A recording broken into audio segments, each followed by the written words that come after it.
Adventures in time and space, told in future tense. All radio is dead. They're coming to get you, Barbara. Look, there comes one of them now.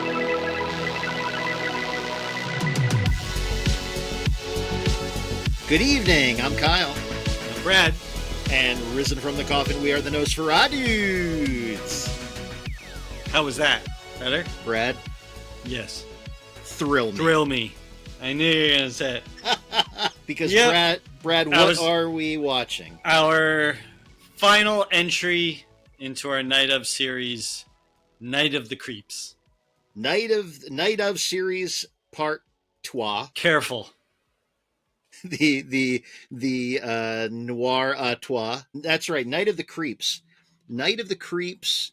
You're talking 1986. Listed as you are talking 1986. That's right. Yep, listed as a science fiction horror comedy. Mm-hmm. It was written and directed by Fred Dekker. Brad, where do we know Fred Dekker from? Monster Squad. The Monster Squad. That's right. That is his. He gets a lot of love for Night of the Creeps, but that is his current primary cult claim to fame. Is he's best known as the director of the Monster Squad. Yep. And co-writer. That's right. Shane Black was the Shane co-writer. Black. And he was the co-writer on that. But Night of the Creeps starring Jason Lively. Brad, where do we know Jason Lively from? European Vacation. That's right. He was Russ Griswold. He was Russ Griswold on their traversing of Europe. And, yes, they did traverse. And also, unfortunately, remembered probably as until they made Las Vegas, it was the worst National Lampoon's Vacation film. It probably now comes in second worst, I think, Vegas. It was, but it's not like it wasn't good. So I've seen European Vacation a dozen times. It's a funny movie. It's good. It's just not as good as the original or Christmas Vacation. And Christmas Vacation, that's a hard one to live up to. You know what I mean? So, yeah. I mean, you have the solid first entry with just Vacation. You know, sorry, folks. Yeah, Part. Yeah, that one had John Candy. Yeah, had a lot of. It was a big cross country adventure. And unfortunately, European Vacation just didn't seem to bring back the magic. It wasn't quite as good, but again, I can't say it's not good. Right. And then Christmas. I mean, can we agree? Christmas Vacation probably the best. It's the best one. The best of the vacation movies, of course. Yep. But this is not Brad and Kyle's comedy hour. Definitely not. So we're talking about Jason Lively in Night of the Creeps. That's right. Also starring Jill Whitlow. Jill Whitlow plays the female love interest in this. So Jason Lively plays Chris Romero, and Jill Whitlow plays Cynthia Cronenberg. And there's a fellow named Steve Marshall who plays Jason Lively's roommate and best friend at college in this. The character's name is J.C. Hooper, James Carpenter Hooper. Brad, are you seeing a trend? I think so. So what would the trend be? I don't know. Is it all directors, Kyle? It is all horror film directors. So you have the character Chris Romero, obviously named after who? George Romero. Correct. The best friend, James Carpenter Hooper. John Carpenter. Yeah, we get it, Kyle. We get it. Cynthia Cronenberg after, Cronenberg. David Cronenberg. And also we have Brad, who's your favorite in this? Tom Atkins. Tom Atkins. Tom Atkins plays a detective, a cop, Detective Ray Cameron. Now, who might Ray Cameron be named after? Oh, James Cameron? Man. Brad, I think Off to a dynamite start. I think you're like 4 for 4 right now. I think you're right. There will be a pop quiz at the end of the episode. Awesome. But when you said my favorite, you were being serious, right? You weren't being sarcastic. No, I know Tom Atkins is your favorite. Okay. All right. Again, just because I hate Halloween 3, it doesn't mean I hate Tom Atkins. No, I have a feeling if you and I had been born in a different era, I think that you would be probably dating a guy that looks very much like Tom Atkins. Yeah, it's funny you say that. It's funny you say that because I thought about this, right? This is how good of friends we are. I thought you might bring this up. Because Tom Atkins is such a ladies' man, right? And he slays. Don't get me wrong. My man, he's legendary. You give him a 6-pack of Budweiser, a pack of Marlboro Reds in a hotel room, and he's set. He's good for the night, yeah. But I personally don't. I love him. I love him, but I just don't know. I don't know. No, you don't think that you don't think that it's like 1981, a smoky bar room, and old Tom Atkins sidles up next to you and says, "Thrill me." No, sorry. Mm-mm. Well, and I think we're gonna have to break Tom Atkins' heart on this one. Oh no, I love him. I do. He's just not my type. Now, there's one other person. There's a few people in this that we might recognize. David Paymer. David Paymer plays a doctor at the lab. David Paymer from probably most famous from, what do you think, City Slickers 1 and 2? Yeah, a bunch of stuff.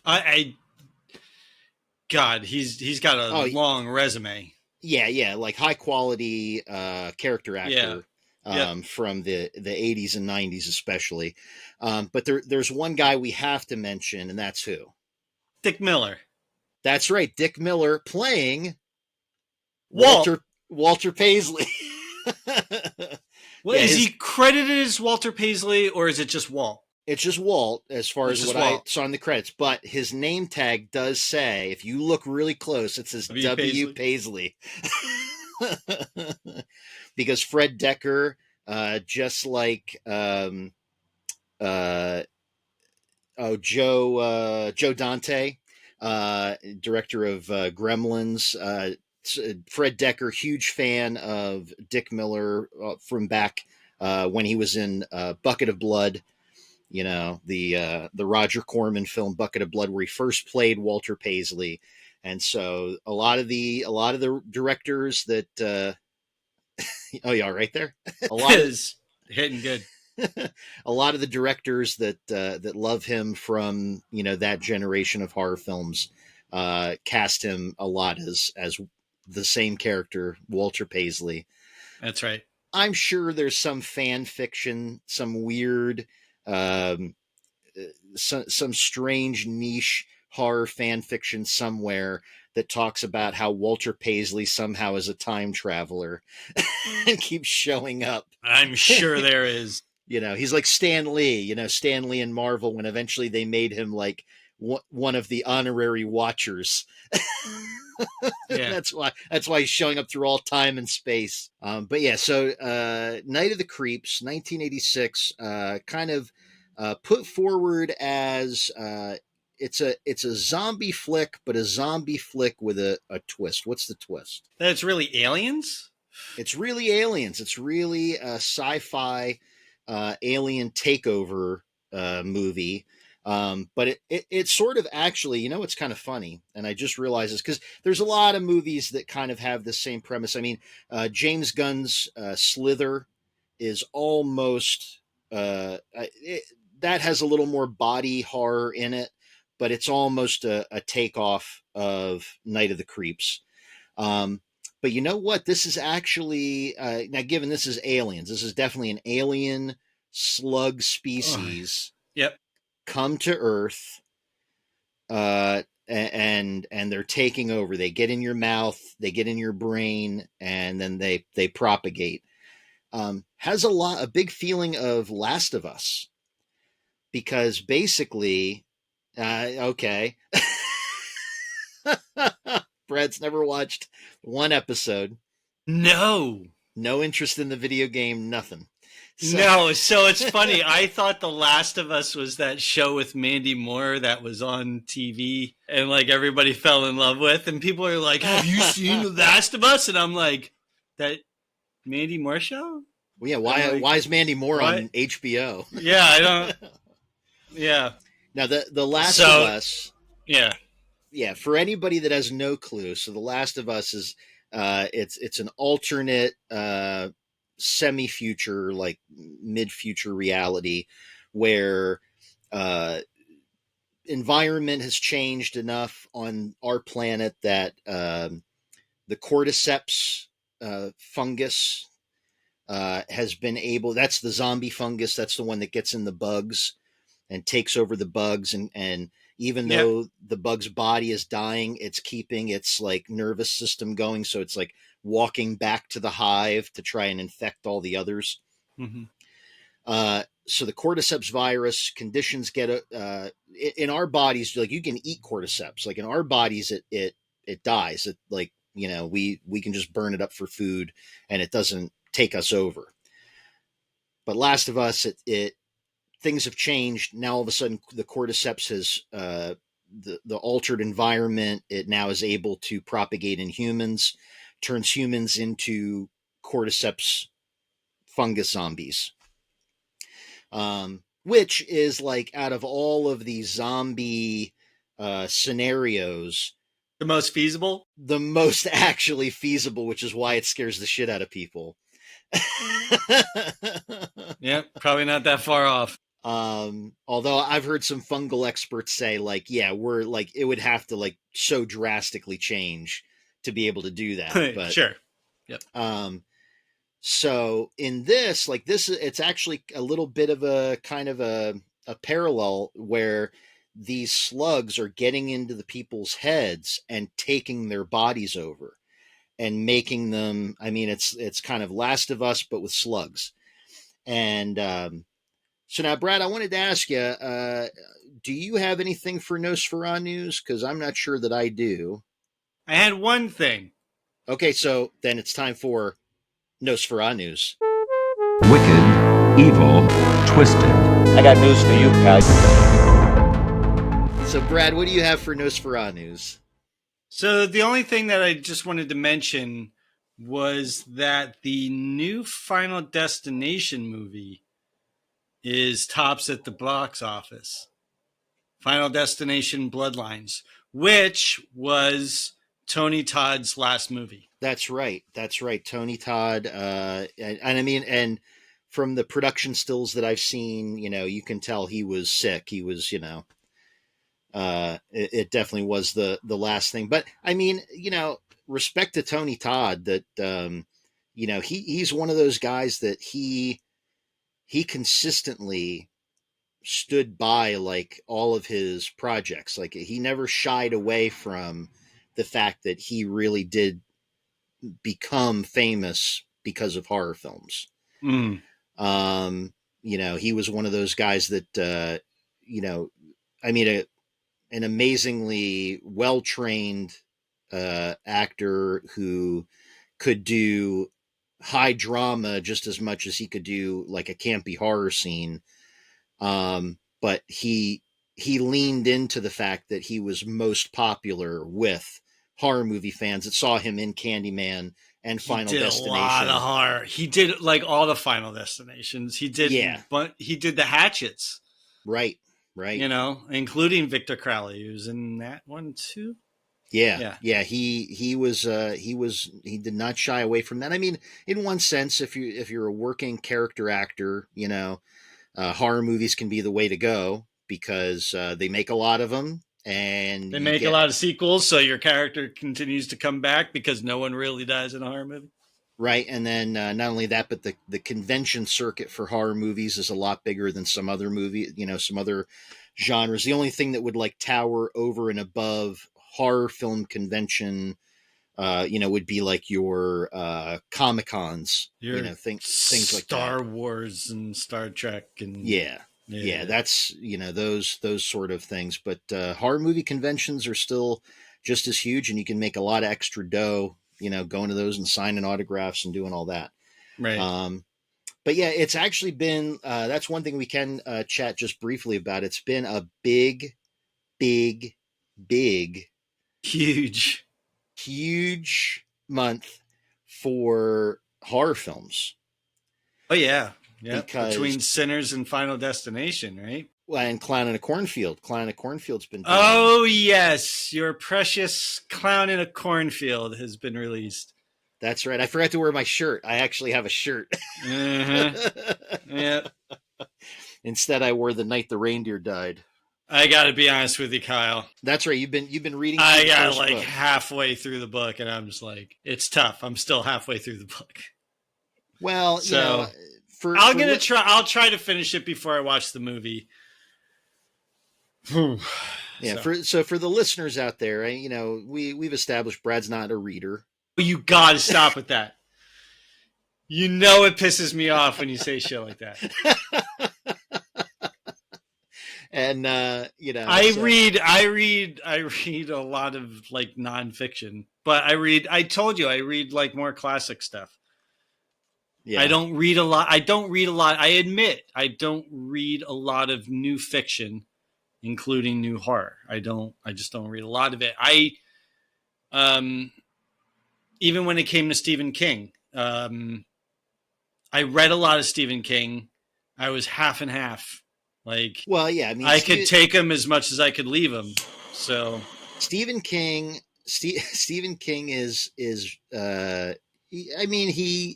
one of, I love a lot of his stuff. Like I've said, The Shining is my favorite book probably of any book, I think, but especially Stephen King. But like things like when I read Christine. Christine was just okay. I tried reading Firestarter, couldn't get through it.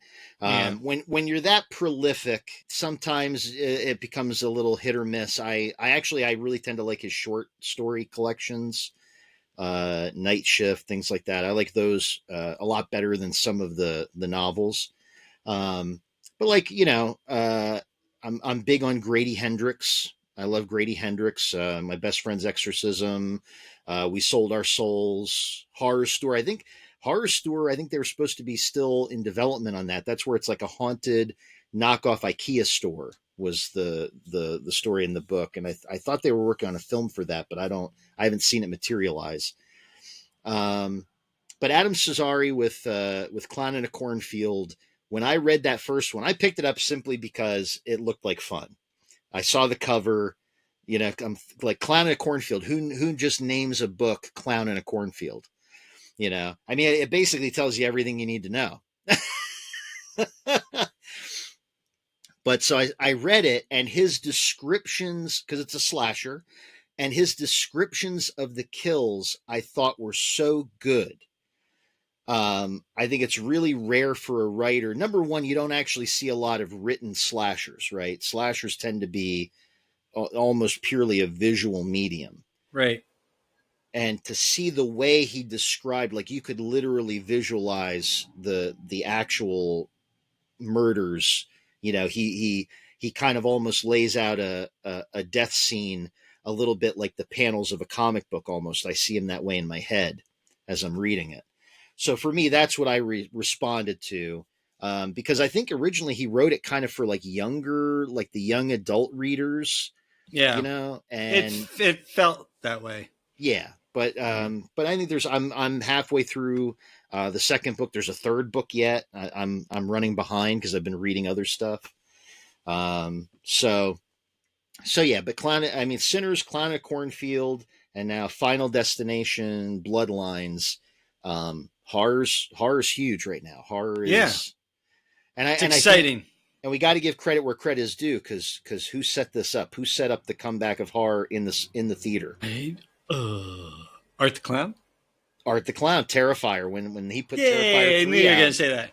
when he re-released 2, Yeah. and then put 3 out in the theater, I think that proved to the industry, oh, people will go to the movie theater still to see this stuff. Well, I mean, Final Destination is kind of a franchise, so you're going to get fans of the franchise to go out and see it. Sinners, I was surprised at because that's original. That's like new, Right. like it's not part of a franchise or anything like that. So that was kind of surprising. It kind of came out of nowhere. The amazing thing about Terrifier is the fact that it started so low budget and it was so brutal, Yeah. and it was such an independent kind of endeavor by the creator, that it did so well, because it Yeah. did so well basically off of word of mouth, like, social media and stuff like that. And that's how Art the Clown started to build a following. And David Howard Thornton said you started to see the lines for Art the Clown get bigger and bigger and bigger, with every convention. And that's when they kind of knew, like, okay, we got something here. Yeah. So it was kind of, so Art the Clown, just kind of set that kind of standard. Whereas the movies that are in the theaters now are, like I said, Final Destination is part of a franchise. So, it kind of already had its own following. But I think it did prove, because so much of, like, if you look at before Terrifier 3, and you look at, once Top Gun Maverick came out, right? All because that was supposed to be the big first, like, post-COVID blockbuster, right? That was like the one that was. Oh yeah, to get people to go back to theaters, get the butts back in the seats, and Tom Cruise succeeded. He succeeded. And Tom Cruise saved movies. But basically, he saved the movies. Yeah. You could see that all the studios thought, "Oh, this is the path, action, big budget action," And so next thing you know, you got like the next Fast and Furious comes out, and it's in the theater, and all this kind of stuff. And what then we see is then Terrifier 3, the independent label, comes out in the theater, rolls over everybody, stays in the theater longer than anyone expected it to. Definitely. And it kind of proved it proved once again. I'm always very critical of the current studio mentality. I think if you listen to our show, you know this. But it proved to the suits that, again, they don't know anything, because they thought, oh, it's all got to be big budget action, and we got to try to get like big stars like, Tom Cruise. It's got to, and then here comes Art the Clown, and it just shows them yet again, oh, we didn't know anything. So now all of a sudden, now you see, but that helps a guy like Ryan Coogler, because then he's like, oh, I got this thing of my own that I have, and they were willing to put money behind it and get it out in the theater. But then now you see they're taking a chance on Clown in a Cornfield, which is done, pretty well. And now you're seeing Final Destination. So now it's like, now you're getting, like, if you notice, it's almost like the studios are now catching up. But what are they kind of giving us? And I haven't seen Final Destination Bloodlines. It may be a perfectly good addition to the franchise. It's gotten really good reviews. Yeah. And it's, from what I've read, the consistent thing is that the kills are great.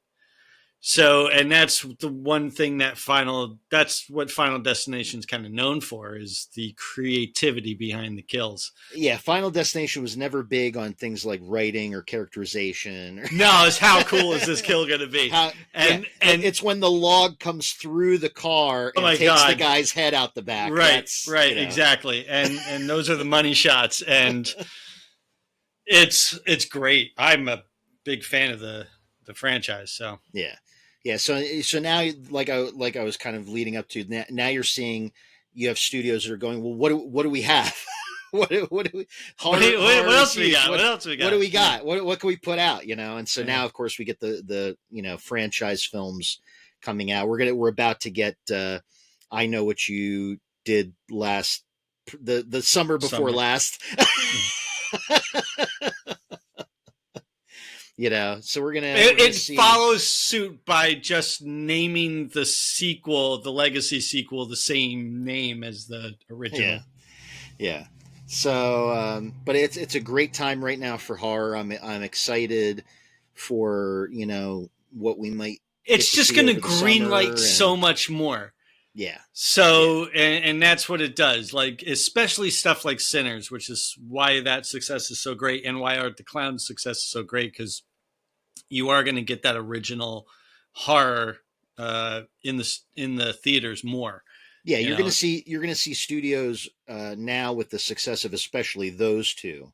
Yeah, they're not necessarily like, you're only going to see things like the Final Destination or the I Know What You Did Last Summer if they don't really have anything sitting on the shelf waiting to go.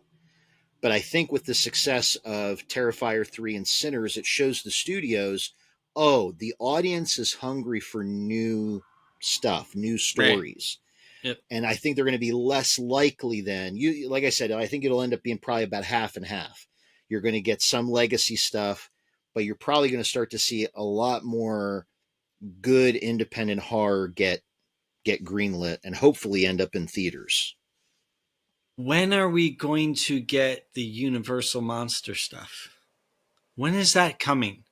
Well, but that's the thing, is they've already started that, but unfortunately their first two outings, The Invisible Man and Wolfman, was Wolfman part of the new Wolfman was supposed to be the reboot of... That's the reboot of Wolfman. Yeah. You did. Am I blowing your mind right now? Yes, it's a completely different story. Yeah, it's totally different, and he wasn't even really okay. All right. We not talked about this yet? No, and this is kind of why I eventually really want to get to it. We're going to talk about it. Oh, that's right. We're getting into it. I wanted to get to a Wolfman episode at some point because I think we can talk about all three. Okay. All right. So Wolfman, we won't get into it. Yeah. But no, I mean, just to kind of put a pin in it for now. Oh, wow. Yeah, this new Wolfman was not good. Not good.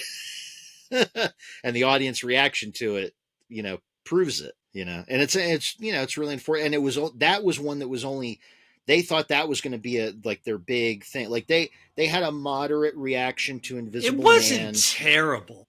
The Invisible Man reboot. Are you talking about the one with Elizabeth? Yeah. Us. Yeah.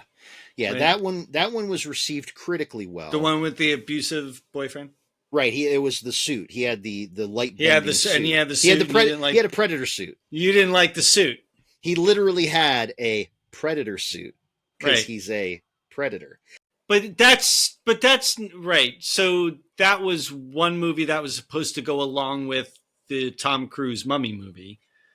That was the failed Dark Universe. I mean, when are we going to get? No.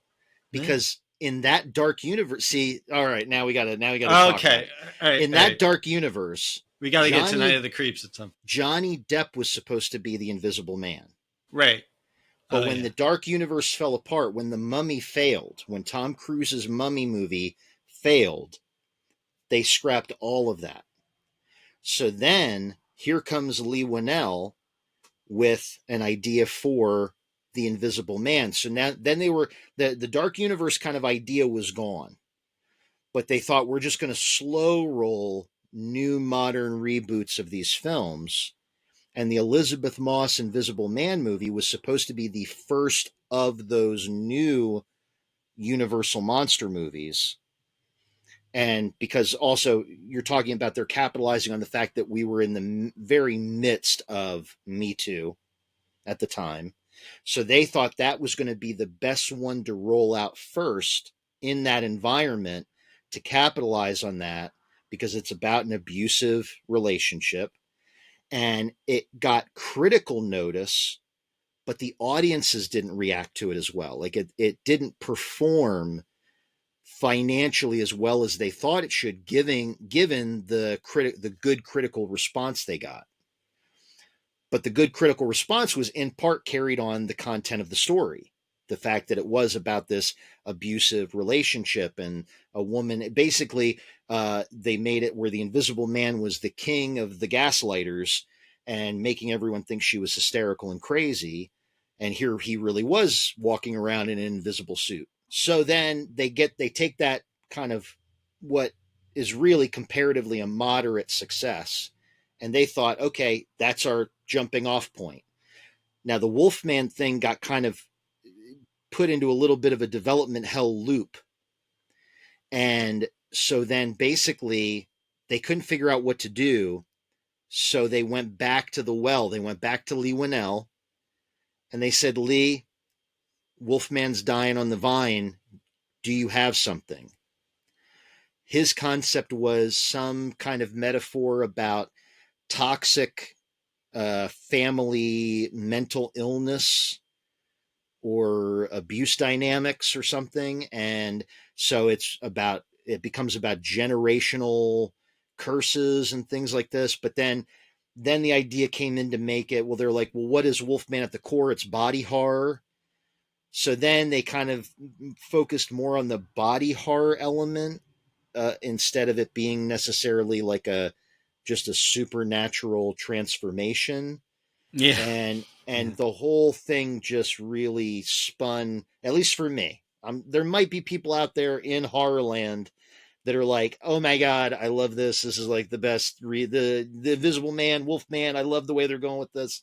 But for me, it spun out. The story just spun out and it lost the core of what the Wolfman is sort of about, which is a man who literally has no control over himself or his own destiny. You know, We don't have a scheduled Wolfman episode. I know we had talked about it and then you corrected me and said that we didn't. But I think eventually we ought to get into it, because I think if we talk about the three movies, the original Wolfman, the Benicio del Toro remake that was supposed to be the jump, that was supposed to be the first in the new Dark Universe, because it was going to be him, and then I it was liked going to it. be, yeah, oh yeah, I to go like back that to Wolfman. yeah, to go back to a classic style Wolfman tale, and the effects and everything. I mean, it was well done. Unfortunately, I think it just hit at a time when people weren't ready to accept it. They weren't looking for it. They weren't looking for it. Yeah, Yeah. the timing was kind of bad. Like, unfortunately, they really hadn't gotten the head of steam on that whole new Dark Universe thing that they wanted to. There were major flaws.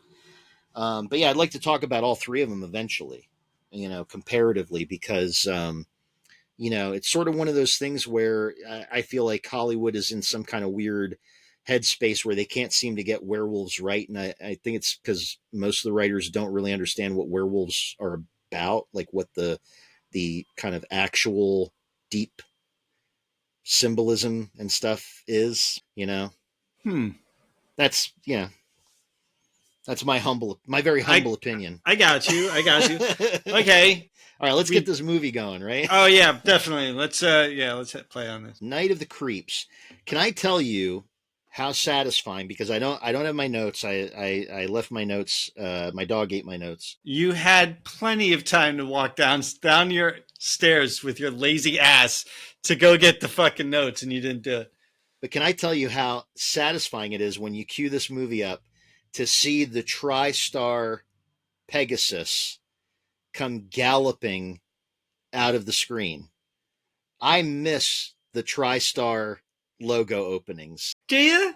Oh my god. Da-da, Mhm. da-da, da-da. Yeah. Yeah. Yeah. But yeah. No, I hear you. I feel the same way about Paramount. So my favorite, it's so weird. I get so giddy when I see the old Paramount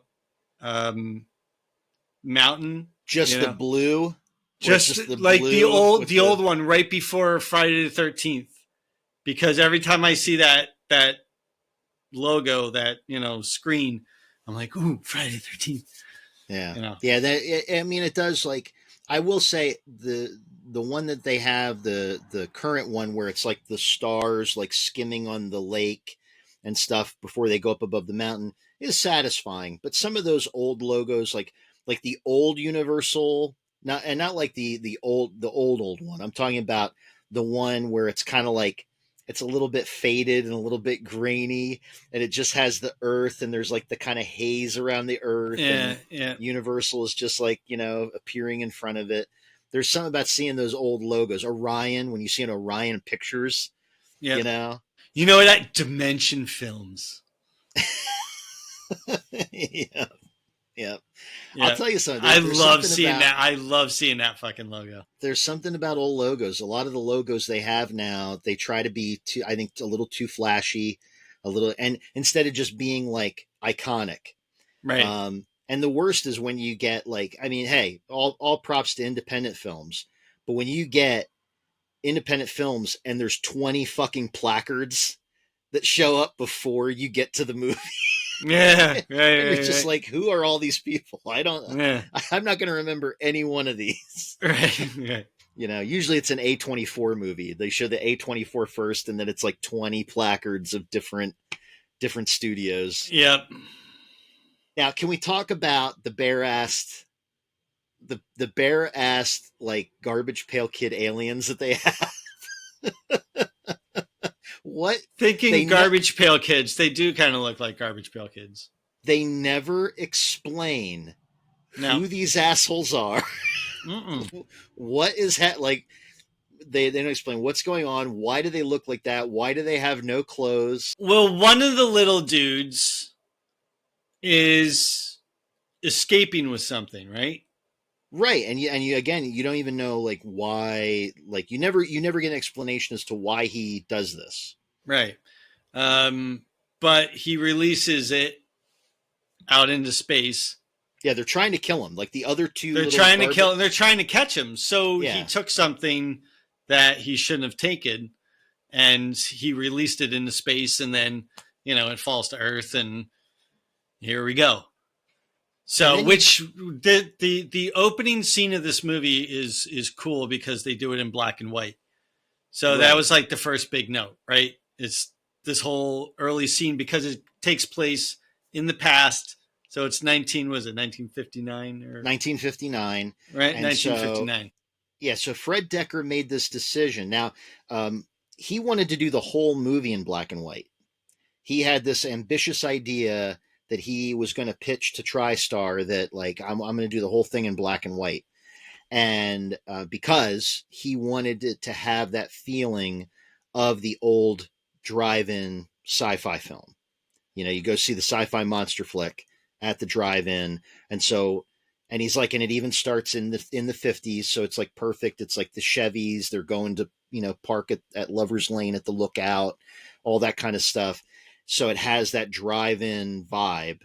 And so he wanted to have the whole thing in black and white. TriStar was like, nope, wrong. We're not doing that. We're not giving you money to do a black and white film.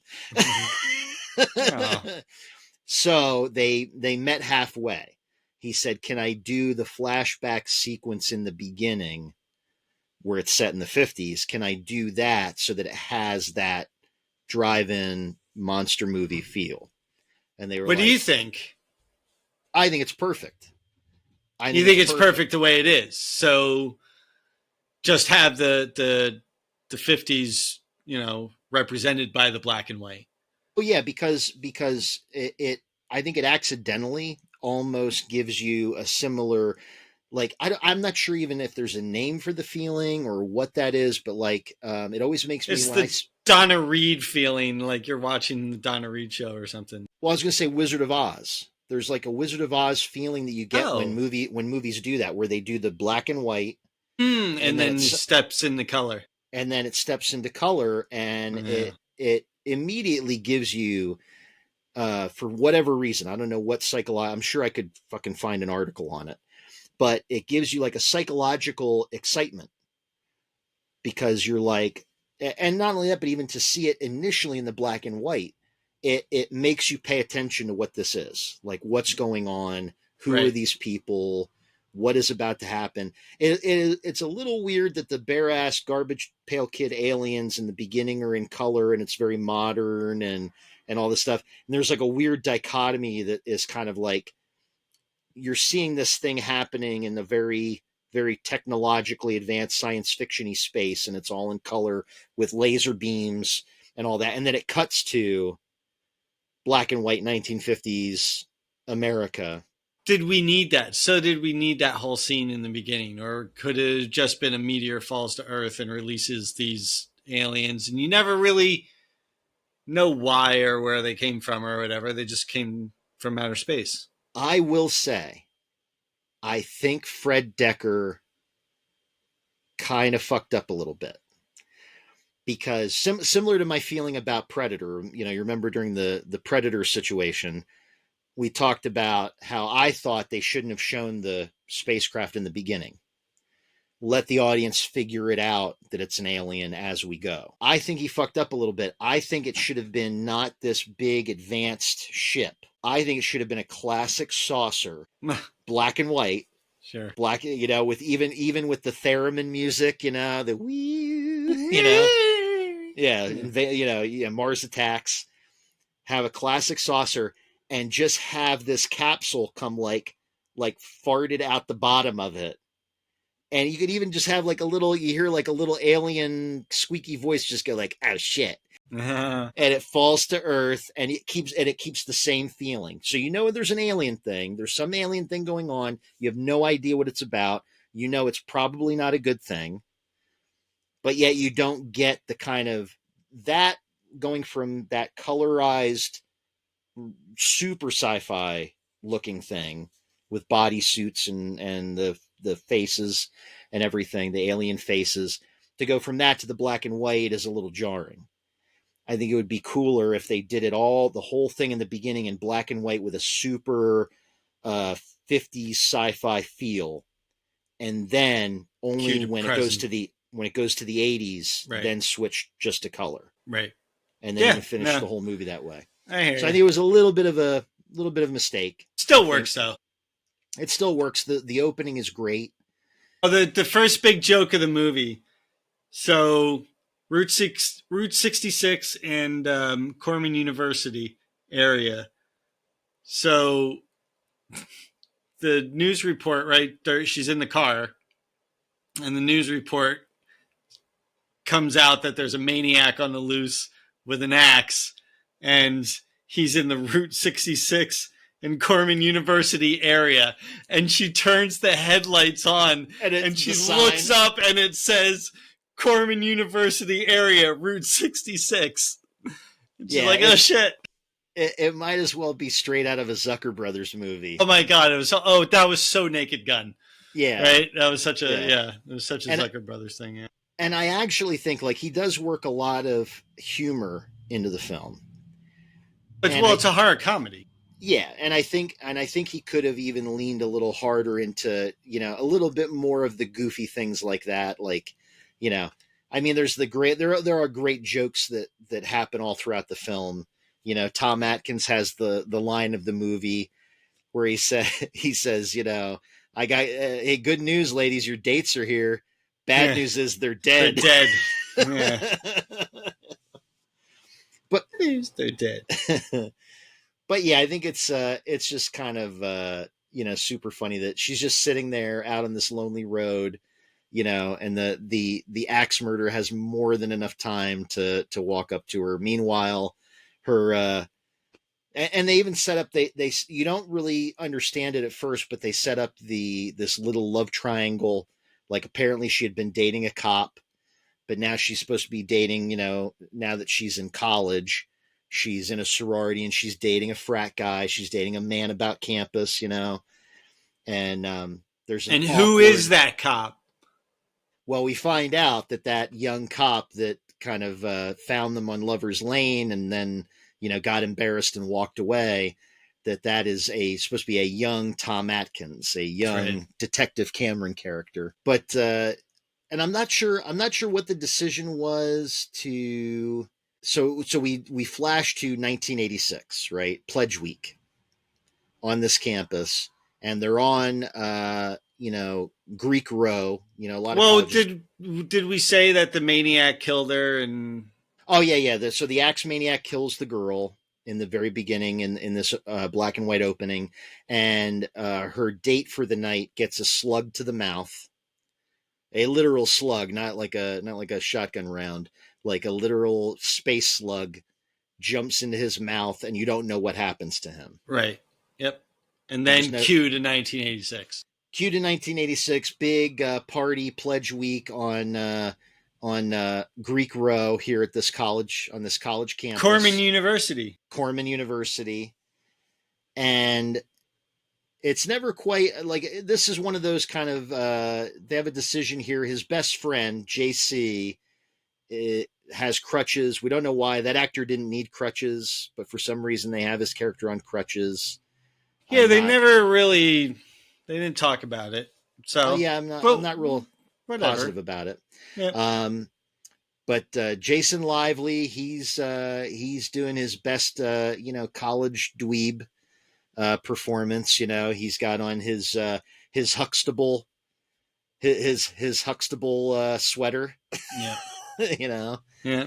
And he's doing the little bit of the dazed and confused, like grabbing his head in weird ways when he's embarrassed. Yep. Yep. So, but he's the classic dorky sidekick to the slightly less dorky main character. Right. Who is after the most beautiful girl on campus, who is dating the most popular but biggest asshole on campus, Brad. The Bradster. That's right. Brad, is that what they called you in school? The Bradster? I don't think anybody called me the Bradster in school. God, I hope not. But it's classic. It's every trope of the screwball college. Well, it's an underdog story too. So, at the start of the movie, he's kind of the dork. But he ends up becoming the hero in the end, so, geez, I guess I just fast forwarded to the end, but well, thanks for listening. And that's the show. But yeah, so, well, again, 1986. So if you haven't seen this movie, I don't know what to tell you. But yeah, that kind of classic underdog story. So you root for him. Right? He's a likable character. His buddy's a likable character. He's smart, right? He uses his intelligence to outwit people like Steve, the football player, who's at the party hitting on the most beautiful girl that Chris, right, wants to talk to. Right. So, yeah. All classic 80s, right? Yeah, absolutely. Absolutely. And you have... So the girl that we've been talking about, the character's name is Cynthia, and she's played by Jill Whitlow. She is best remembered for this film. This was kind of her biggest claim to fame, but she did have small roles in things like Porky's and Weird Science.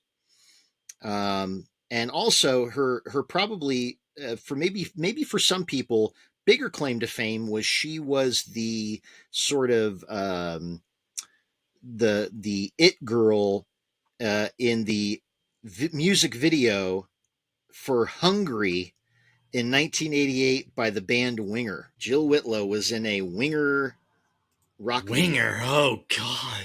Yeah. Yeah. The song Hungry. Yeah. Winger, Warrant, and Whitesnake. Those are the three W The three rock Ws. bands you stay away from. I don't have a lot of room to talk. My wife is one of the biggest Whitesnake fans. She absolutely loved Really? the Okay. lead singer of Whitesnake. Boy. She wished she could be Tawny Katane in the music videos. You catch her dancing on the hood of your car. Leave the house to get groceries. Honey, what are you doing on the car? Get off of there. I have to go to the store. I tried to tell her once that the lead singer of Whitesnake was just Dollar General Robert Plant. You know, Oh. and yeah. and I slept downstairs that night. Yeah. So here we get to they craft this big idea. His Chris, the character Chris, his best friend JC, his big idea is if you want to get the sorority girl, then you need to be a fraternity guy. Right. And so we need to go pledge the big fraternity on campus, which of course it's the two dorks, and they want to go pledge the fraternity that is populated, strictly populated with future hedge fund managers.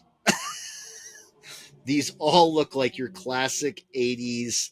I'm going to go. They all work on look Wall like Street. date rapists. That's true. That is, I mean, you've never seen so many guys wearing blazers. So full disclosure, I was in a fraternity. Every one of the dudes in this fraternity would spike your drink. Absolutely, absolutely. They all have some sort of controlled medication in their pocket Yep. as they sit there. So, ladies, if you want to know what that kind of guy looks like, watch this movie. Right, right. I was in a fraternity in college. I was in. But you were in a theater fraternity. That's a little bit different than your classic. No, I was in Tau Kappa Epsilon. Tau Kappa Epsilon is a fraternity. It's a national fraternity. I know it's national. It wasn't a theater fraternity. Oh, I thought it was like a theater fraternity. No, I was part of it. There was a theater like honors group, like a Greek theater honors group. That was Alpha Psi Omega, but I was in Tau Kappa Epsilon, and I mean, you can only take my word for it, but we were not like that. Okay. That was not us. As a matter of fact, we were kind of like the dorky guys who would like offer to like. Were you the Tri-Lambs? A little bit. Yeah. We would offer to walk girls home like after the parties and stuff to like make sure they got back to their dorms okay and didn't get like grabbed by some other guy when they were on their way home late at night. We had designated we would have designated guys at the party who stayed sober for the night, and it would be their job if there was a girl who was scared to walk home across campus after the party, they would walk her home, and they were like completely sober, make sure she got to her door, got the door open, got inside, and then they'd come back. You're a hero and a gentleman, Kyle. I know, right? So but so yeah, the guys they're trying to pledge are, yes, your classic, like, you know, keep your drinks They're covered. every classic evil fraternity that you've seen in every 80s movie. Oh, absolutely. College absolutely. Movie. And they are led by the Bradster. The Bradster, that's right. And the Bradster is played by an actor by the name of Alan Kaiser. And I don't know, Brad, do you happen to know what Alan Kaiser's other big claim to fame was? No. Alan Kaiser played, and I don't know if the name's going to ring a bell. I'll start with the name first and see if you catch it. The character he played on a very famous television show went by the name of Bubba Higgins. Oh yeah, and Mama's Family. On Mama's Family. He was, now I'm sure there's people listening to this right now that are like, Kyle, what the fuck is Mama's Family? Yep. So, okay. There was a show called The Carol Burnett Show. And on The Carol Burnett Show, Mm-hmm. there was Vicki Lawrence. There was an actress by the name of Vicki Lawrence who played a recurring character in some of the sketches that they would do and they just called her Mama. Mm-hmm. And Carol Burnett would play her daughter, her idiot daughter. And if you think about it, like, so if you want to get an idea of what Mama was like, this character played by Vicki Lawrence, Mama was like the white version of Medea. Pretty much. If you want to get an idea of what Mama's Family was like, watch anything with Medea. Yep. And that was what it was. Mm-hmm. So they were supposed to be kind of it was a Southern family. Most of the family was not so smart. Mama was the smartest one in the family. And Bubba was especially not smart. Bubba was like her grandson. And Alan Kaiser played Bubba Higgins, and Bubba Higgins, he was hilarious. It doesn't really come across in this movie, but he actually had really good comic timing. He could really play like this kind of pretty boy, but like an aw shucks, pretty boy, and the whole thing. And so this actually is like the character of Brad in this movie is a complete flip from what he was doing in Mama's Family. But that's why he's just a good actor. So he comes across just as sleazy in this as he comes across as the big lovable idiot on Mama's Family. So now we got to talk about Corman University. Yep. I just didn't think we were going to have that extensive of a talk about Mama's Family, but whatever. You never know what you're going to get on this show. Hey, we're here to educate, right? Right. That's right. So what does Corman University have as like apparently that they have that no other university in the world has? I don't know what is this a secret lab, underground lab. Yeah, the secret underground lab. Yep. Yeah. Why is it in the 80s so many colleges had secret government-run science programs? Like, man, now you're opening a can of worms. I'm sure there's some conspiracy podcast that would pick right up on that. Yeah, this is we're talking about, we're starting to get into what is it, the LSD experiments and yep. But this particular lab contained a suspended individual. Yeah, a cryopod. It has a cryopod. And just happened to be the same teenager that in 1959 had got a slug to the mouth. Got the alien slug to the mouth. And now that body of that teenager in 1959, right? The slug comes out of his mouth and into the lab guy. Yeah, played by David Paymer. But how does he get out? Like, how does he get thawed, as it were? Oh, because Chris and JC. Well, right, because this is what they came up with. Brad and the other, alpha betas or whatever. Alpha betas? This was like their... What's C? C? Yeah, alpha, beta... Gamma. Yeah. Alpha, beta, gamma, delta, epsilon. Wait, now I got to go back. Alpha, beta, gamma, delta, epsilon, zeta, eta, theta, iota, kappa, lambda, mu, nu, xi, omicron, pi, tau, sigma. Oh, I forget the end. I could get mostly through it. Pretty good, though. I got to give you props on that. It's pretty good. Xi, omicron, pi, rho, sigma, tau, epsilon, phi, Chi Psi Omega, I think. I don't know. But yeah, gamma. Gamma. Gamma is the answer. Thank Yeah, you. gamma, like the radiation. Yep. I got you. But yeah, so they get this there's a whole plot. Bradster and the guys, they want them to go, and they tell them they want them to go bust into the lab.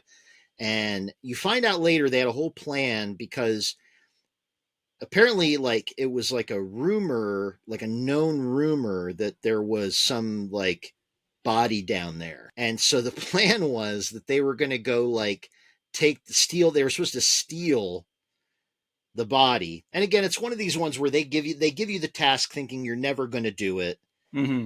and that you're going to dweeb out, and then they're going to be like, "Oh, we can't be in the fraternity then." It's just a way for them to, like, be able to reject you. Right. But they're not rejecting you just because they don't like you and they think you're nerds, right? And so they send him down there. They end up, JC kind of goes on autopilot. He just starts pushing buttons, and that door opens and the body falls out, and they freak out. They run out of there because they're like, "Oh my God, this is like," I think they see him move or something. Yep. And they go running out of there, and here comes David Paymer, and he gets the old sluggy deep throat. Yep. And now the infection is spreading. Right. Exactly. So, and it's at this point now we get to meet who? Tom Atkins. That's right. We get the introduction now that there's been a break-in at the big lab, and things are some shenanigans are happening. Now we get and they believe that the lab assistant is dead. Mm-hmm. And so now they bring Tom Atkins in, and Tom Atkins, it becomes very clear right away. He has a dream sequence where he sees what? Well, at the beginning of the dream sequence, or are you talking at the end of the dream sequence when he sees the axe murderer? Yeah, he starts out, it's a very, like, serene. It's a good dream. He's in a tuxedo. He's sitting on the beach. I don't know why you would dream that you're wearing a tuxedo on the beach. It's very David Lynch. That the opening of that dream sequence feels like a Lynch movie. All right. So, but he, sipping on a coconut drink, and there's ladies about, and all of a sudden, he's the cop again, back in his rookie days or his early days, and he's approaching the car, and he sees the axe murderer, and the axe murderer turns around, and it's like a corpse. Yeah. He sees a reenactment of the night that his love interest was murdered by the crazed axe killer. So what is also awesome, because there's a lot of like classic caricatures and tropes in this movie. Tom Atkins' dialogue is awesome. Number one. Oh yeah, I'm watching the part right now where he's talking to Officer Ramey, and he's like, "Ramey," and he's like, "Yes, sir." And he goes, "First off, knock off the yes, sir shit." Yeah, right, exactly. Right. Classic 80s cop, right? 70s, 80s, maybe even early 90s cop. Personal life is a total mess. Completely tragic character. Smokes cigarettes, drinks bourbon, beds ladies, right? Wears a trench coat, like smoking like crazy, suicidal. Yeah. When they wake him up with the phone call out of this nightmare, he's sitting there, and all over the room he's got mystery novels, mystery magazines. So he literally clocks off of his detective job, goes home, gets shit-faced, and drinks and reads mystery stories. That's it. His whole life is being a cop, being a detective. Right. Yeah. And of course they give him this like kind of odd catchphrase, but it's endearing, where anytime he answers a phone or walks into a room, what does he say? Thrill me. thrill me. And actually, Tom Atkins is on record. This is like probably the favorite role that he's ever done. Like he loves. It is a super this so movie. The movie is super fun. It's obviously it's a horror comedy, but the premise is a lot of fun. All the characters, like I said, you got your classic 80s characters, you know, the rugged cop and the dickhead frat guy and the underdog nerds and like all of that stuff. The classic hot girl on campus with a heart, you know, that kind of thing. And right. Yeah, right. She doesn't. Yeah, she's dating the cool guy, but it's one of those classic 80s tropes where she very is quickly realizing that the cool guy is an asshole and she really likes the nice guy. Right. Exactly. Yep. So, but yeah, it's interesting how they first begin to introduce the zombie aspect, because really, up until the lab, there's no zombie anything. There's no, because you don't know what that slug was about. You don't know what it did to him. You have no idea what the nature of this thing is until he gets let out of the cryo and starts walking around. You mostly see his feet, you know, slow zombie walking everywhere. And he goes back to the one place, like the last place he remembers. Right. From his actual living life. He goes back to the campus and he goes back to the sorority house where he thinks he's going to find, because he doesn't know that the girlfriend was axe murdered. Like he literally was in the woods getting taken over by a space slug while the girlfriend is getting axed in the Chevy. So he has no idea she's dead. Right. So what's left of his brain matter is telling him go back to the sorority house. And of course, what would be a prime target for a space slug takeover? A sorority house? Oh, a college campus. A college campus, yeah. Right? Yep. But bunch of horny teenagers sucking face, going mouth to mouth, passing slugs to one another. That's right. So, Kyle, is this movie about 80s greed? No. No? Oh, no. What's the subtext of this movie? Actually, if I had to think of one, the subtext of this film, I would think would be about the. It's funny because I think this is one that you'll connect with because it's the theme of American Psycho, and that is conformity. The 80s concept of conformity, like the Brads of the world, whether it be this, you know, kind of version of a Brad, because back in the day, you know, no offense, but I mean, Brad kind of became like in the 80s and the early 90s. Yeah, if you were a Brad, you were basically you're a equivalent. douchebag. Well, you're equivalent today. They'd be called a Chad. Chad, yeah. Very similar. Yep. So yeah, back in the day, if you were a Brad, you were a kind of classic 80s douchebag.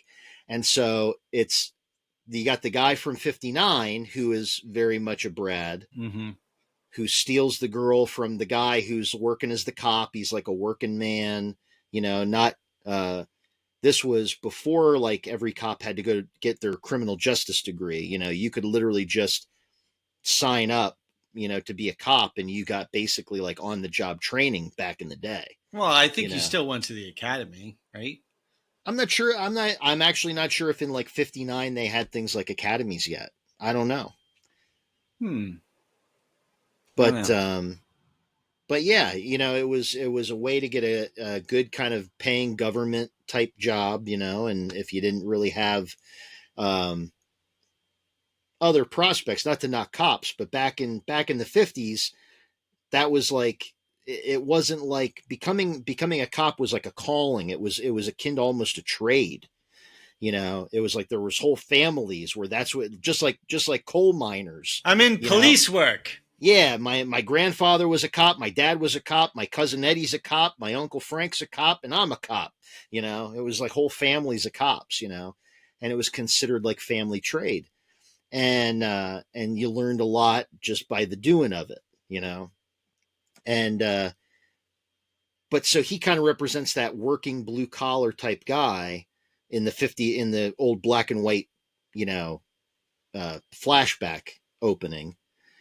And meanwhile, she drops him and goes for the college guy who's going places, you know, and he drives the fancy car and he wears the nice sweaters and the whole bit. And so then you flash to the 80s, and basically it's still the same story. The girls are going for the guys who wear the nice sweaters and drive the nice cars with their, you know, Bradster license plates. And they look like they're going places. They're going to be on Wall Street someday. But it's that conformity. And if you think about it, so there's this 80 sense of fraternity, frat guy conformity. And what's the movie about? Zombies. Given they're space slug zombies. They are space slug zombies, yeah. But they're zombies.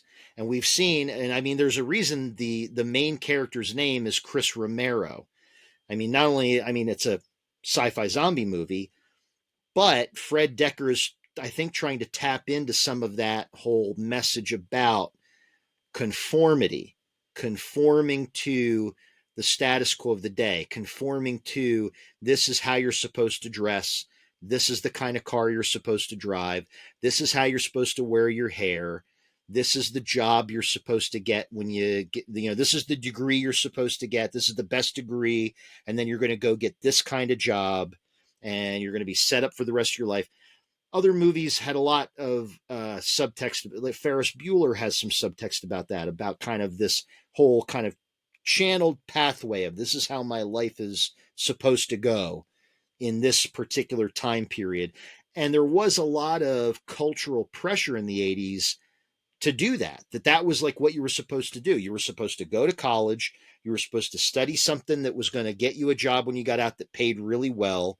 And then you were supposed to buy the house, pay the mortgage, send your kids to college, you know, have the 2.5 kids, the dog, the picket fence, you know, it was very much that this is how your life is supposed to be. And it was during the 80s that began to unravel. People began to realize that was already in the 80s, even though we think that that's just something we just figured out in the late 90s, early 2000s. In the 80s, people were already starting to see how that was all kind of bullshit. How, you know, even then you were starting to get the haves and the have-nots. The haves were the kids who went to college and got the Wall Street jobs.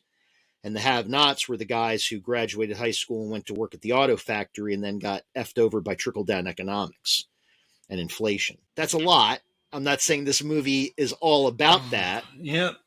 But it's about conformity. That 80s conformity. You never cease to disappoint. You asked. I did ask. I asked and answered, Your Honor.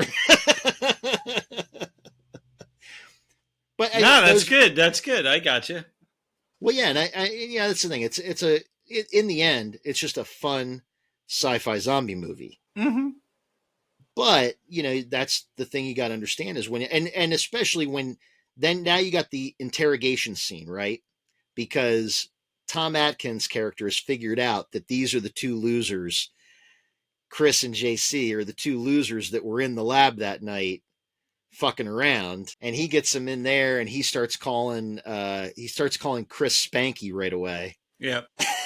You know, because he looks at these guys, he doesn't realize yet that these two guys aren't the typical fraternity college guys. Really? You can't look at those two and go. Well, JC has to tell him, like, we're not your fraternity types. Yeah. You know? Yeah. I think Tom Atkins, the detective, probably should have picked up on that the moment he saw them.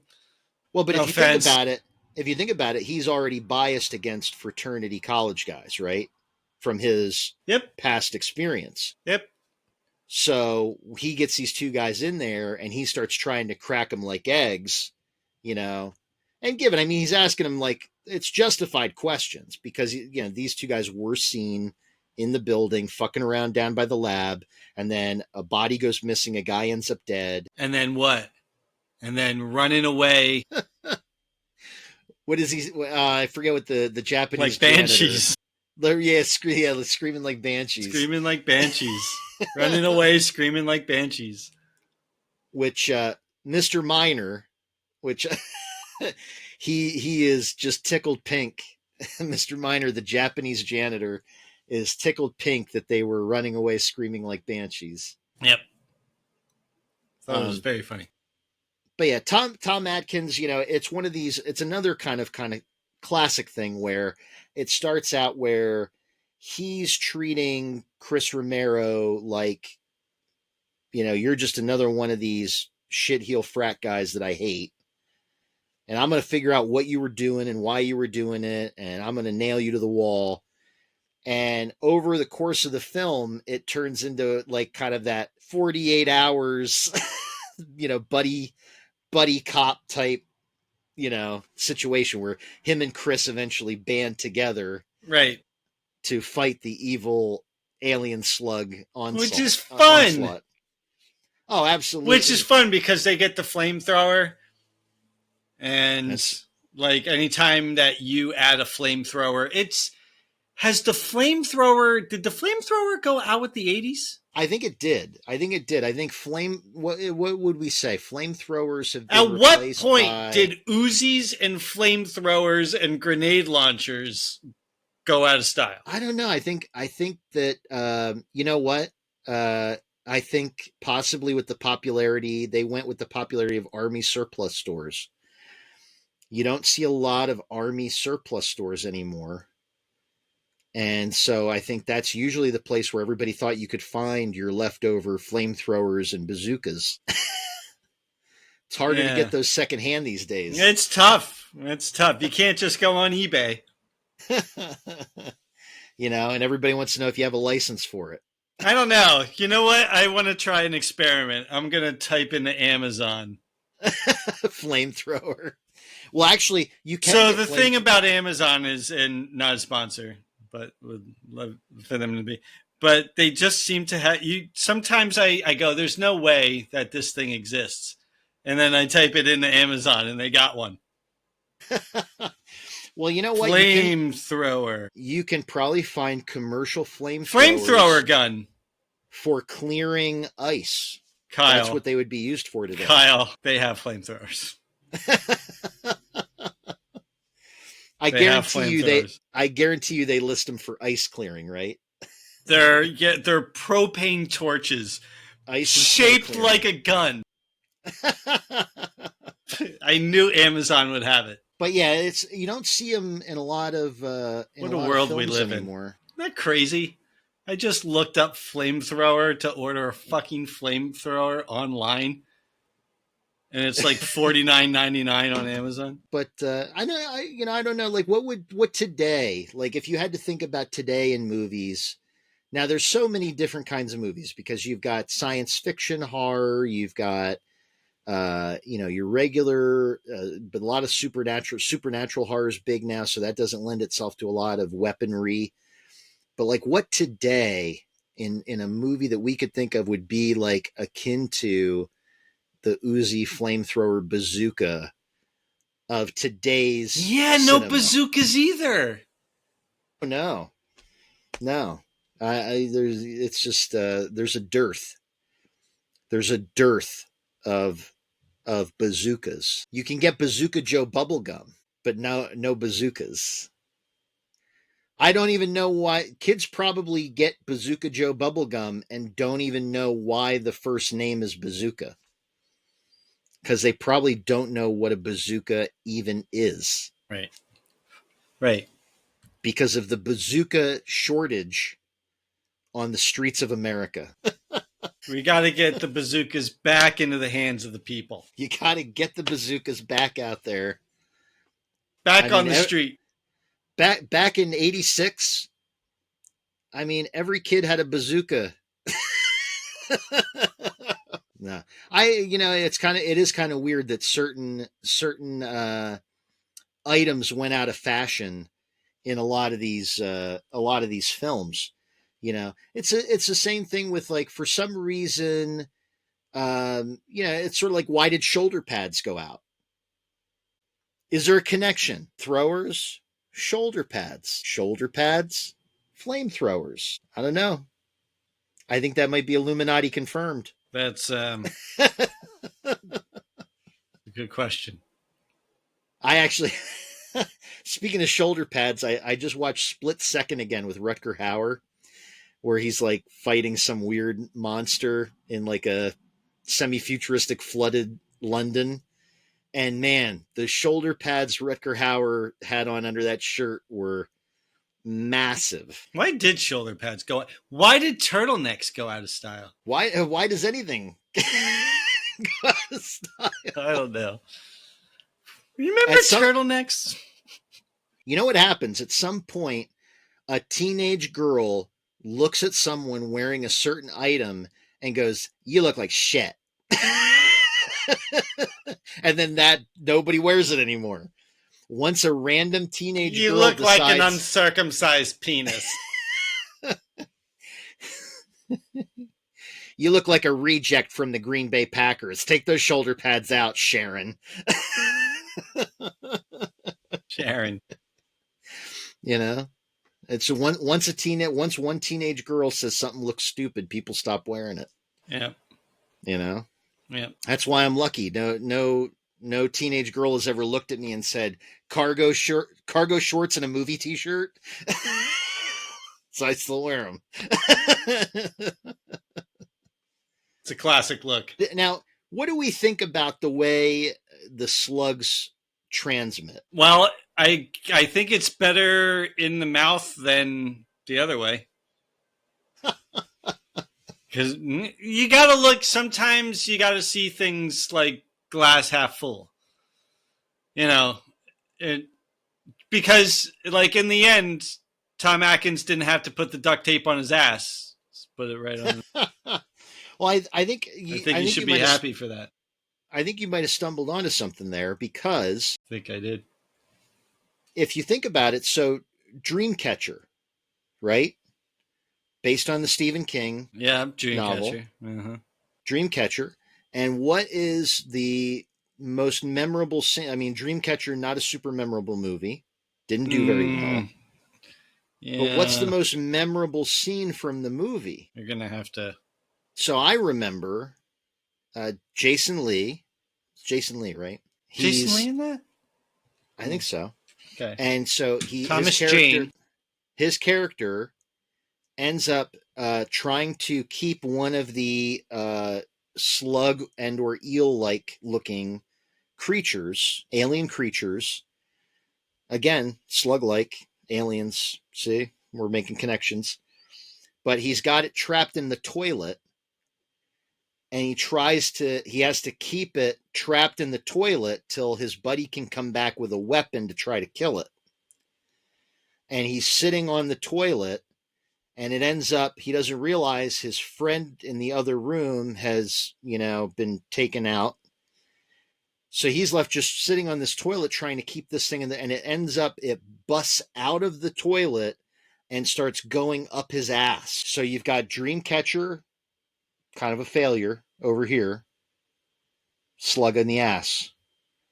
Night of the Creeps, cult favorite, slug in the mouth.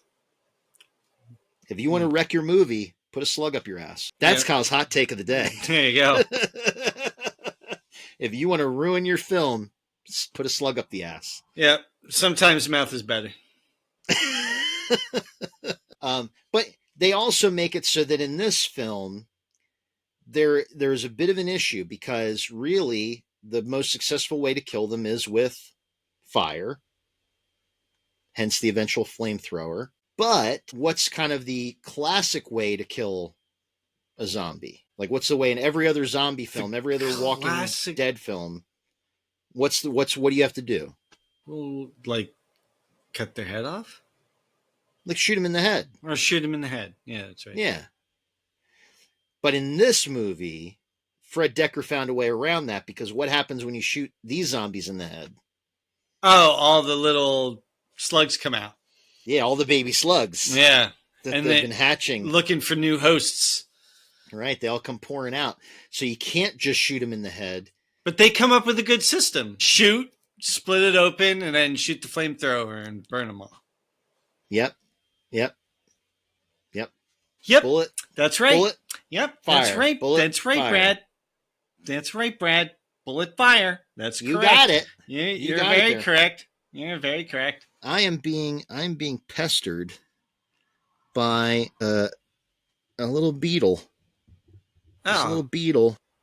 little stink bug flying around. And so we're going to have to find a solution here. And I won't force our viewers to watch. Oh. No animals were harmed in the making of this podcast. No sentient animals. Right. No vertebrates. Yeah. No endoskeleton beings. Right. You know what? I got scared. I thought it was a slug. I thought it was a slug trying to get in my mouth. I gotcha. Oh boy. Hey, out of the 3 night of, since this is part of a night of series, right? Where does this rank for you out of the 3? Night of the Comet, Night of the Demons, Night of the Creeps. I would say for me, if I had to rank all 3 night of films, if I'm going for scary, I would do it in a couple ways. If I'm going for scary, it would have to be Night of the Demons first. Then I would actually say Night of the Creeps. I think Night of the Creeps is the premise, even though it's a horror comedy, the premise itself is scarier than Night of the Comet. Because in Night of the Comet, it's a little bit... really... It's pretty scary to think you're going to turn to calcium dust. Well, that's the thing, is that like there's more of a like, okay, time might be working against you thing. But for me, like a slug going in my mouth and like eating my brain and making babies and turning me into a mindless zombie, that's scarier to me than just like post-comet apocalypse. Okay, I got you. So if I had to do it by scary, that would be, if I did it sentimentally by kind of how I feel about the movies. Yeah, just what's your favorite?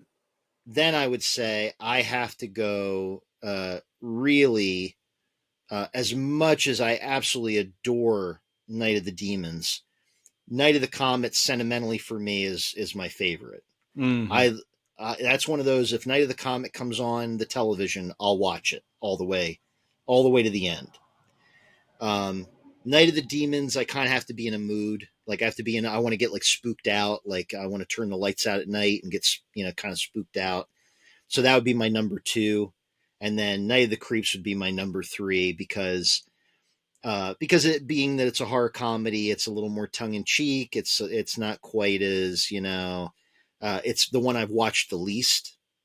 So I don't necessarily have that attachment to it that I have with Night of the Comet, Night of the Demons. So overall, that would be... Yeah, that's so interesting that you say that, because I just feel like Night of the Creeps has such watchability. I don't know. Is that a word? Watchability? Is that do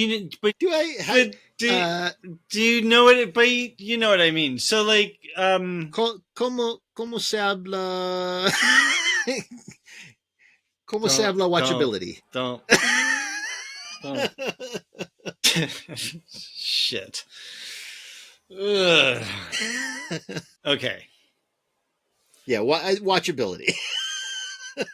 There are those movies that you can watch over and over and over and over and over and over again. And kind of no matter where it picks up, you want to watch the rest of it. Yeah. Yep. I feel like Night of the Creeps has that. I part of it's Tom Atkins, part of it's the it's just like a fun story. It's like a classic science fiction story. Again, with all the the classic characters and the tropes and all that stuff. But the premise is scary, kind of like what you were saying. Yeah. So it's kind of got everything, you know. And Yeah, I mean, it's the dialogue is just it's awesome. Again, Tom Atkins' dialogue in this movie is hilarious. So I could watch this movie anytime. yeah, I would say if you wanted to, like, if we wanted to even look at it that way, like, you could have between the three of them. If you were in the mood for, I would say my recommendation would be, if you're in a mood for a classic 80s sci-fi horror movie, I feel like Night of the Comet and Night of the Creeps, you could pick either one of those and you'll have a good time. If you're looking I think if I wanted 80s, more of a classic sci-fi horror 80s horror movie, it would be Night of the Comet. You lean towards, yeah. But I think if I wanted more of a fun, tongue-in-cheek, but scary premise movie, I would go for Night of the Creeps. But it's maybe it's a mood thing, but I think Night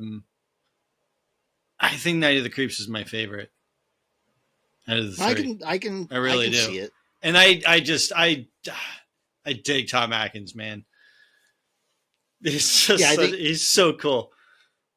I think for me, like, if I also want to look at it a little cinematically, the Night of the Creeps, like, except for Tom Atkins, some, like, the rest of the performances are a little so-so. Hey, what are you picking on Russ? a little bit. Come on. But it's like, I think Tom Atkins and Brad is great. The fellow playing Brad is really good. He's like spot on. He's very good. It feels like when you watch Brad in this, it feels a little bit like you're watching Christian Bale's character in American Psycho, the college years. Yeah. Like it should have you could almost do like a sitcom-y intro. American Psycho, the college years, standing tall on the wings. Oh my God. But it has that, that kind of feel to it. Like, I think at one point he even has on, I don't know what exactly, like, if it's supposed to be a fashion logo, but at one point they show him, like, on a phone call, I think with Jill Whitlow's character, and he's got the bleach blonde hair, which was not at the time like his. I mean, obviously that's bleach. That's not his real hair color. Yeah, I would think so. But he has on a tank top, and it has like the German eagle, like like he literally looks like a Hitler Youth. Oh my God. Yeah, I don't know what the fashion logo was supposed to be, but it looks like he's dressed straight out of like an old like German, cultural film from the 30s, Oh boy. What are you trying to say, Kyle? Well, I think it's very possibly, I think they chose that for him because, again, it's a little bit of a commentary on the fraternity system and the types of people that it was pulling in and pumping out, during that time period in the 80s. You were not exactly, the fraternity system was not always putting out the best of the best. You know what I mean? These were guys who were going out. These were the classic, what they call the masters of the universe that were going out to try to, conquer Wall Street and conquer business. And, didn't matter who they stepped on to get there, all that kind of stuff. Of course, they had to have the gratuitous sorority shower. Yep. The bathroom shower just scene. threw it in there. Just literally just scan past. You've never seen any of these girls in any other part of the film. And now tits. Yeah. because we went down to the casting agency and asked them, what adult film actresses do you have available on Friday?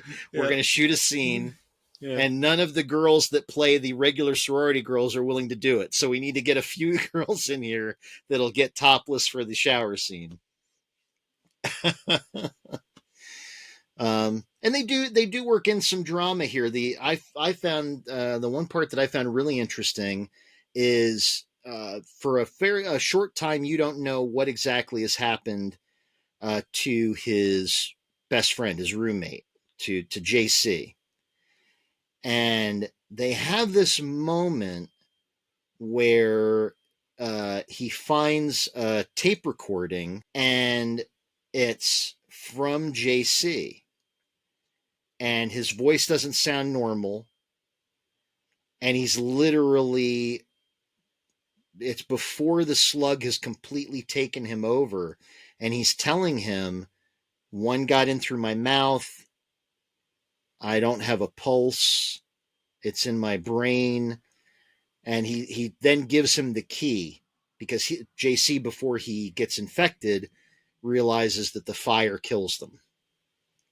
And so he gives Chris like the key, like he uses his plight, his sacrifice, as to give Chris the key to stopping this. And then he tells him like there is this weird thing, and it's the only reason why you would put him in crutches is because you create the poignant moment. And I always kind of wonder when you're making like kind of a campy 80s horror comedy like Fred Decker is with this, what possesses directors sometimes to put in like these poignant, touching, heartfelt moments. Good. Okay. It felt like a turn when JC like died.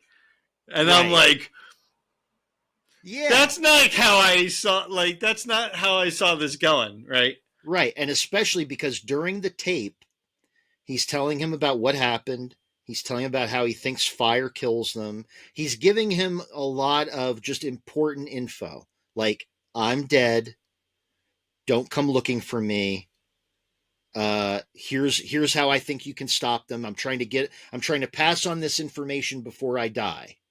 Before I'm fully gone. But then, like, he fucking goes, and this is the only reason to put him in fucking crutches, is because he takes this long pause and then goes, Chris, I walked on my own for the first time. And you're like, dude, like, are you trying to make me fucking cry right now? Like, what are you doing, Fred? Why are you trying to make me feel shit? And then Tom Atkins is going to come in like a minute later and go thrill me. Like, like, what are you doing? Right. Just out of nowhere, just all of a sudden, you're just like, oh man, this got dark. Damn, Night of the Creeps hits. Yeah, George. JC. But yeah, it's so funny because very quickly, as all hell starts to break loose, the fraternity bros are like the first ones to kind of get it, like to kind of like get taken over. They show like just a whole bus of douchebags, like like this. They're filling up this party bus that's going to take them to the big. They're for I don't know, like, I'm not sure exactly what's going on. Like, I'm not sure where they're going to necessarily head with the bus, because I think technically they're supposed to be going to pick up their dates. And then I can only assume that the big, like, formal dance is off campus somewhere, and that maybe that's why they're in the big bus. But I also think just narratively, they have to get all the guys in a bus so that the slugs can get them all at once. Right. It's like, all right, don't they're gonna get question on a bus. it, Kyle. Just go with the flow. Yeah, don't think too hard. Don't think too hard on it. No. But Brad has a great moment coming because he's been dumped. Is he the best zombie in the movie? Oh, I would say they spent. I feel like so much of the other zombies were like puppets, animatronics. Very general. Like the very first zombie, the 1959 zombie. He really is like just like the only zombie features are he's pale and he's got the glossed over white eyes. But yeah, Brad Zombie is like the classic It's almost like the zombie they were going for in Night of the Comet Mm-hmm. with the sunken eyes. Yeah. And kind of very, very slightly, breathy moaning. Yeah. Yeah.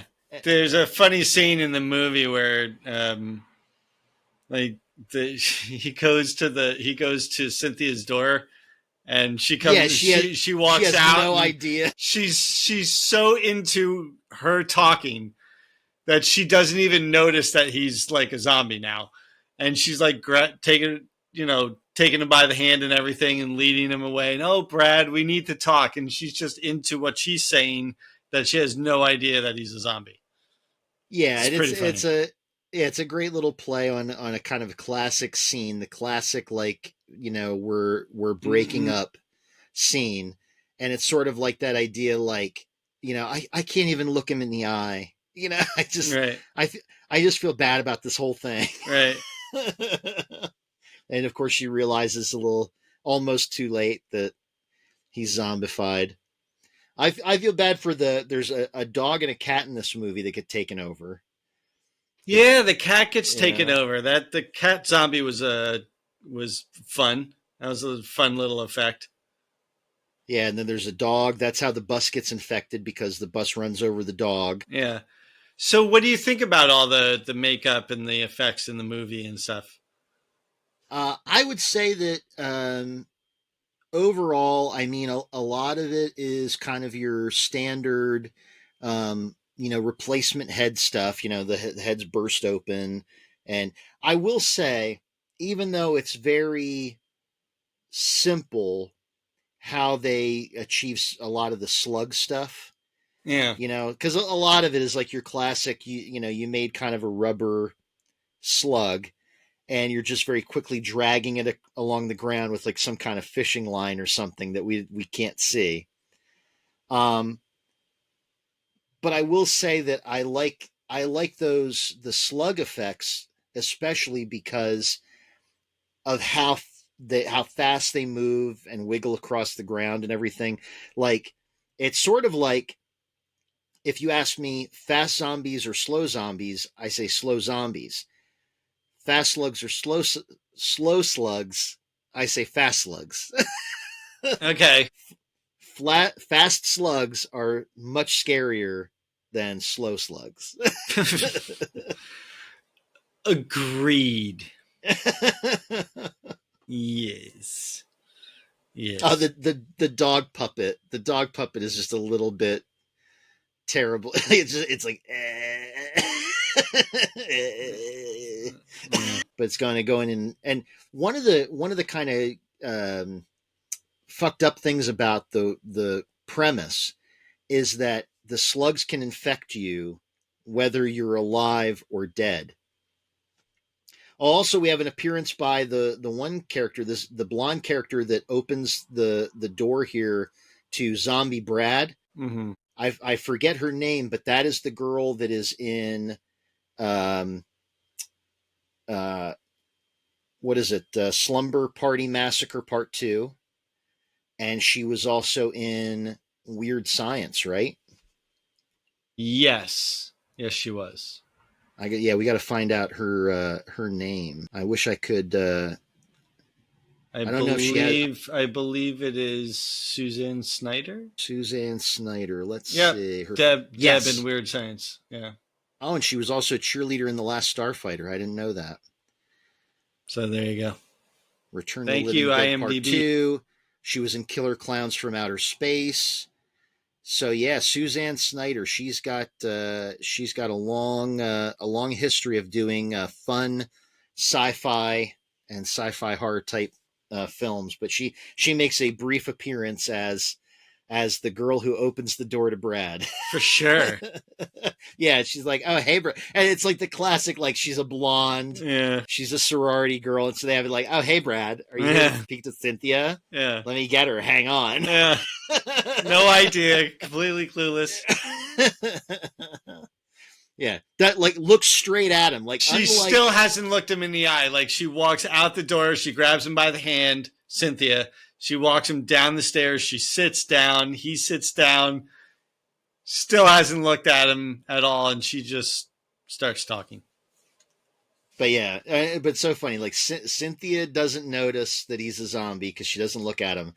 But the other character, Lisa, looks straight at him, standing in the door, and just thinks like, "Oh man, Brad looks terrible. He must be so depressed." Right. Because Cynthia's breaking up with him. And of course, poor Wall Street maniac, would-be maniac Brad. He's the first to get burned. Nothing personal. But and then Tom Atkins just comes over here, and I think it's probably the first time Tom Atkins has ever been in a sorority house, and for no other reason than to defend it from zombies. I think any other movie, if Tom Atkins walked into a sorority house, you're going to see a lot of pregnancies. Yeah. I think the flamethrower in The Thing was better, right? Yeah, I mean it's a similar construct, but I mean this definitely, the flamethrower in this definitely looks like a surplus, like an army surplus style. Right. You know, like it doesn't look like a flamethrower you would find in an Arnold movie or a Stallone movie. No, it doesn't look modern. That very much looks like the kind of flamethrower that they would have used in like Vietnam. You know, that looks like a Vietnam era flamethrower, which if you think about it, you know, what do horror movies usually, if they get any kind of like army style equipment, it's usually like a generation older, you know, piece of equipment. Like usually movies they're not dealing with like the brand new stuff. Most Hollywood movies, unless they're like a big budget Tom Cruise, you know, most movies like this would be getting like the kind of secondhand used. The army doesn't use these anymore. They have like a new one that they use. And so it definitely looks like one of those big Vietnam era rigs with like these huge tanks on her back. Right. It's actually got a cage. There's like a little cage around the tanks. Yeah. And it just looks very primitive. Like it's just like it's very simple. Yeah, it's like basically just a stick with fire. Right. Yeah. Yeah. I make fire. But so I mean, so now they're going to go through like the whole, like, so now there's like the big, you know, that's great. They have Tom Atkins just spinning around, just blasting sorority girls, just screaming his head off, just blasting, reloading, blasting more sorority girls. He just goes absolutely fucking ape shit in that sorority house. Meanwhile, Chris and Cynthia are left outside to fight the zombie. But again, they have a good system going. So she has the flamethrower. He has the shotgun. He shoots him in the head. Head splits open. Slugs come out. Take the flamethrower to the slugs. Right. And burn them all. And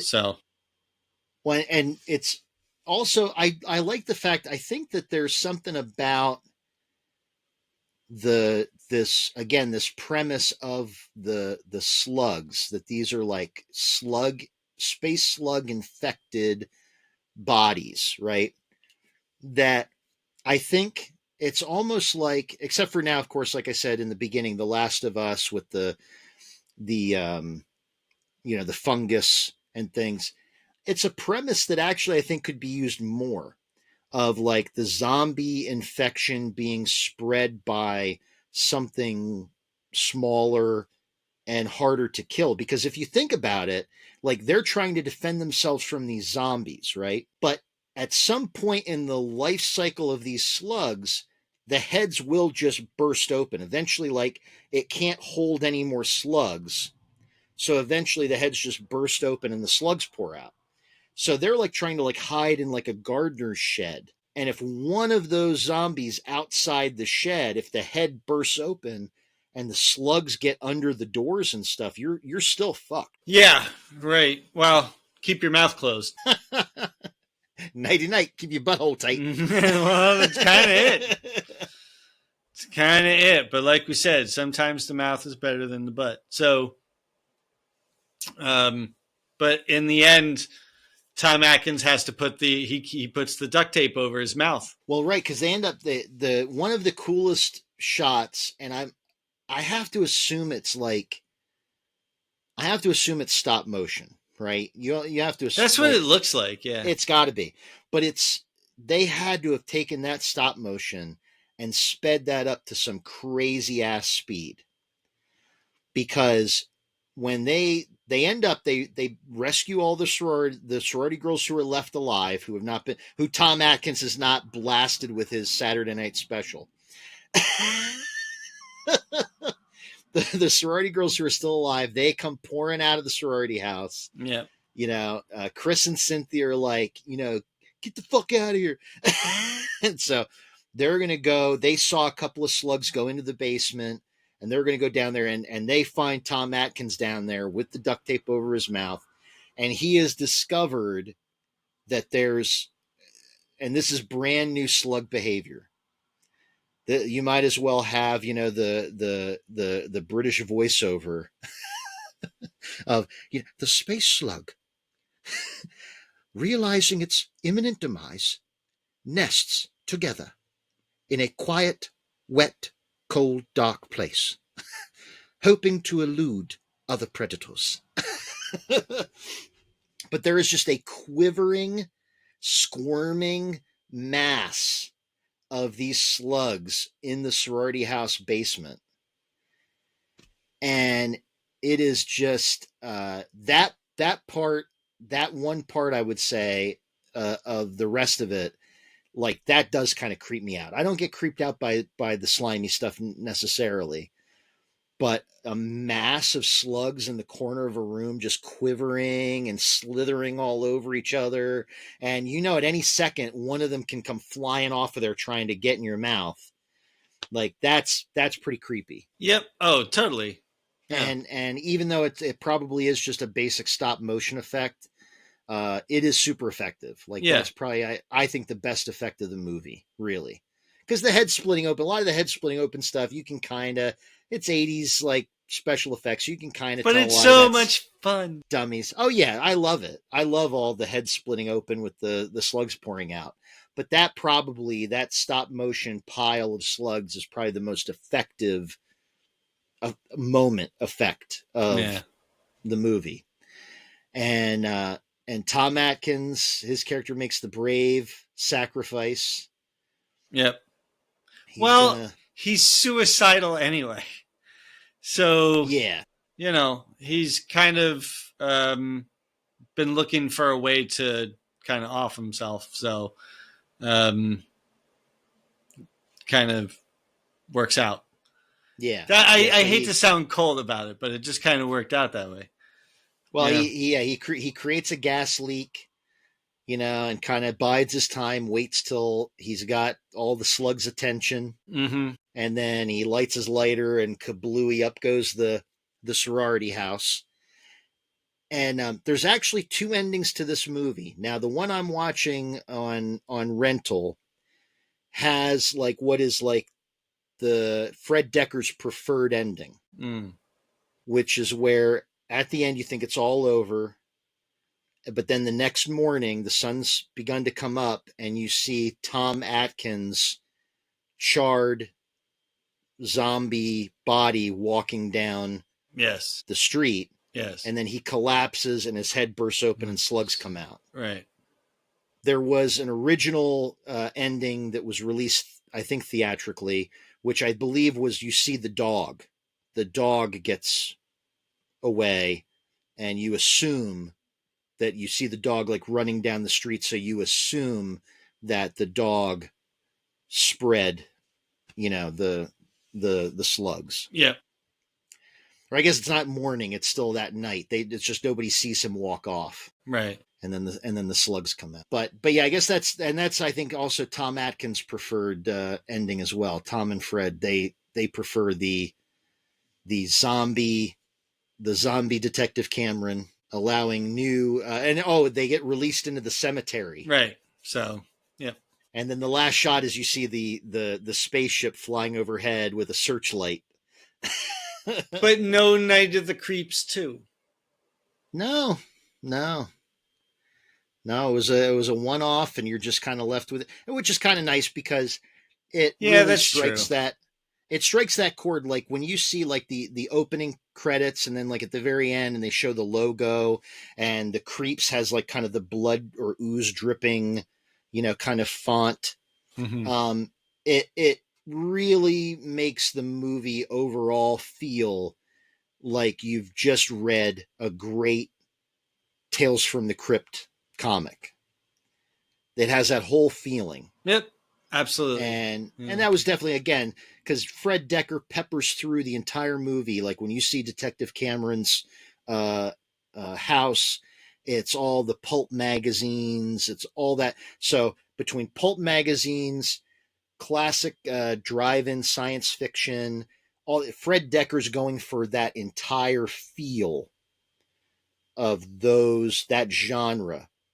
Tales from the Crypt, EC Comics, drive-in double features, that whole bit.